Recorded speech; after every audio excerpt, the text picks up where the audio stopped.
스님 토토 적중 내역입니다. 10월 달도 대박 나봅시다. 금일 엠폴리 대 우디넷에 시작하겠습니다. 올 시즌에는 공격과 수비가 모두 따로 놀고 있다. 사실 지난 시즌에는 빈약한 공격력을 수비가 커버하는 양상이었는데 비카리오가 토트넘으로 떠나자 바로 지지난 시즌의 77점 시기로 수비력이 돌아와 버렸다. 특히 박스 안에서의 장악력이 매우 떨어졌다는 평가. 지난 시즌부터 하락세였던 엠폴리의 공격력도 올 시즌에도 지속되고 있다. 강등권에서 놀고 있는 것은 당연한 일. 지난 경기에서는 토뱅이 선발 라인업에서 제외되면서 공격력에 대한 고민을 어느 정도 해결하려는 모습. 루카가 거의 터치 수를 못 가져갔음에도 불구하고 골을 넣는 등 나름의 긍정적인 면이 있었다. 상대의 박스안 수비가 너무 부실한 상황이라 루카의 EM과 넘는 장신을 이용해서 직선적인 공격을 해도 나름대로는 해결법이 될 수 있을 것으로 보인다. 우디네세의 우세를 기대해보는 매치다. 일단 엠폴리의 올 시즌 밸런스는 상당히 무너진 상태. 물론 우디네세도 여전히 톱 자원에 대한 고민이 있지만 투톱 구성의 변화를 줌과 동시에 상대의 빈약한 박스안 수비를 공략할 수 있는 장신 공격수 활용도 나름대로 기대를 해볼 수.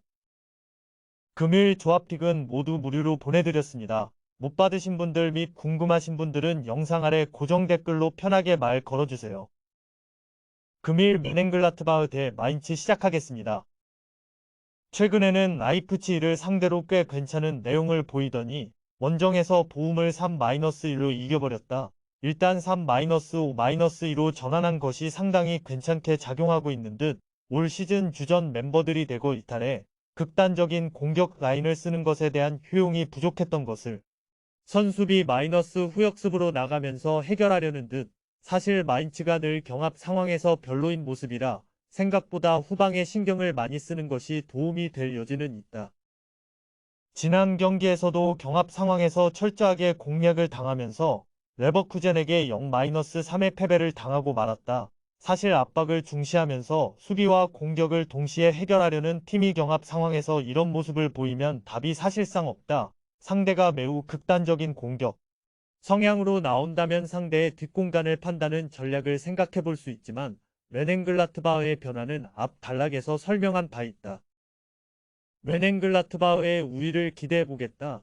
이제 메넨글라트바흐는 선수비 마이너스 후역습 성향 팀이라고 봐도 좋을 것이고 지금까지는 내용 면에서 나름대로 실점을 줄이면서 선전하는 흐름이다. 마인츠의 경합 상황 난조까지 감안하면 생각보다 메넨글라트바흐가 전진하는데도 마인츠가 제대로 된 대응을 하지 못할 가능성도 높다. 금일 조합픽은 모두 무료로 보내드렸습니다. 못 받으신 분들 및 궁금하신 분들은 영상 아래 고정 댓글로 편하게 말 걸어주세요. 금일 US 레체 대 사수올로 시작하겠습니다.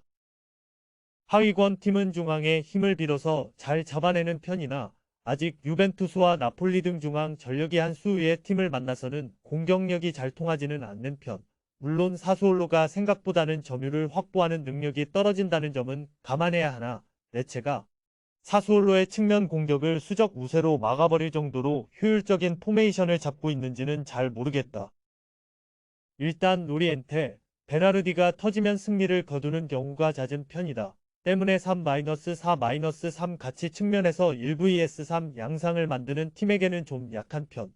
물론 레체는 400을 자주 쓰는 편이라 윙백과 윙어 간의 1대1 승부는 제법 나올 수 있을 것이다. 다만 늘 점유율에서 밀리면서 상대에게 기회를 자주 주는 등 수비적인 기조는 공격에 비해서는 만족스럽지는 못하다.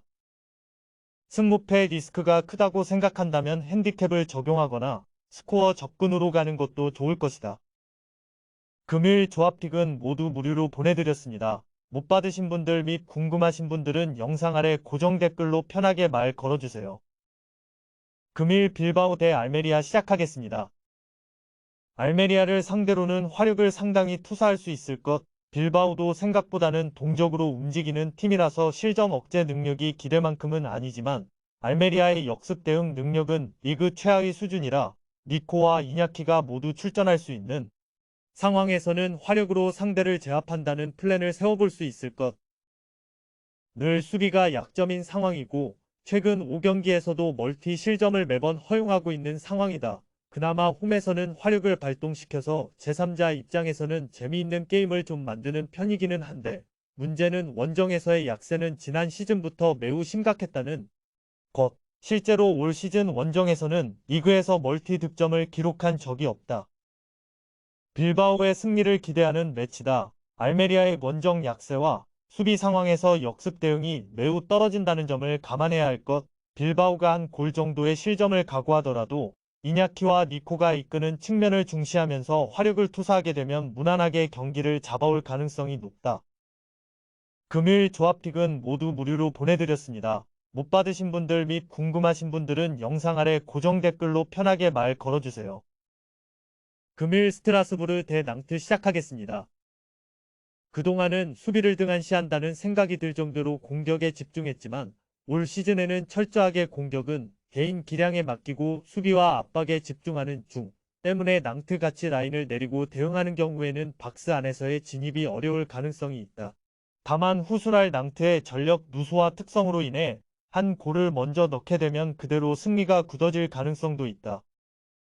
모하메드의 이탈이 매우 뼈아프다. 그나마 박스 안에서 결정력을 보여주면서 호조를 이어갔던 자원이 징계로 이탈하게 된 것. 사실 모하메드가 있는 경기에서도 원정 골 기록은 3경기 2골이라 득점력을 기대하기 어려운 수준이기는 했지만 주요 자원이 있고 없고는 차이가 크다. 앞서 언급한 스트라스부르가 먼저 한 골을 넣으면 그대로 승부가 기울 수 있다는 이유. 다만 낭트의 주포 이탈과 원정에서의 득점 난조를 생각한다면 스트라스부르가 한 골을 넣으면 그대로 스트라스부르의 승리로 마무리가 될 가능성이 높다. 스트라스부르의 신승 양상을 예상해보겠다.